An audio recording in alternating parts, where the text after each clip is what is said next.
आज आहे पौष महिन्यातील चौथा रविवार. चौथ्या रविवारच्या तुम्हाला सर्वांना माझ्याकडून खूप खूप शुभेच्छा.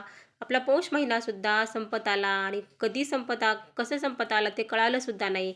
ह्या पूजेमध्ये आणि ह्या सणावारामध्ये आपले दिवस हे खूप लवकर बरोबर निघून जातात. ते आपल्याला समजतसुद्धा नाही.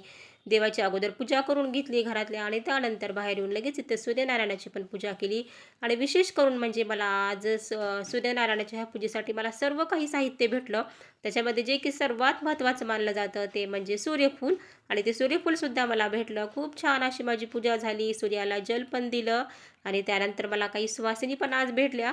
असं म्हणतात ना, ह्या रविवारी 5 किंवा 2-3 तरी सुवासिनींना घरी बोलवून आपण त्यांना हळदी-कुंकू लावून चहा-पाणी केलं पाहिजे. तर मी असेच मग 2-3 सुवासिनींना आज मी चहा-पाणी देऊन त्यांना हळदी-कुंकू केलं. आणि स्वयंपाकामध्ये मला तर मस्त अशी एकदम छान शेवयाची खीर बनवली होती. खीर काय जास्तीची बनवली नव्हती, कारण श्रावणी आणि आस्थाला दोघींनाच खीर आवडते. दोघींना आणि मग खीर माझी खूप छान बनली होती. आणि फ्रीजमध्ये पालकसुद्धा अवेलेबल होता. त्याच्यामुळं पालकाचे मस्त असे पकोडे बनवले. पकोडेसुद्धा एकदम छान कुरकुरीत असे बनले होते. आणि आमच्याकडे कहाणी ऐकल्यानंतर असे हे 3 तांदूळ घेतात हातामध्ये. त्याच्यामध्ये हळदी-कुंकू वगैरे वाहतात आणि हे मिक्स करतात सर्व व्यवस्थित आणि हे कहाणी ऐकल्यानंतर हे परत सूर्यदेवाला वाहतात. आणि हे झाल्यानंतर आस्था ट्युशनला गेली होती.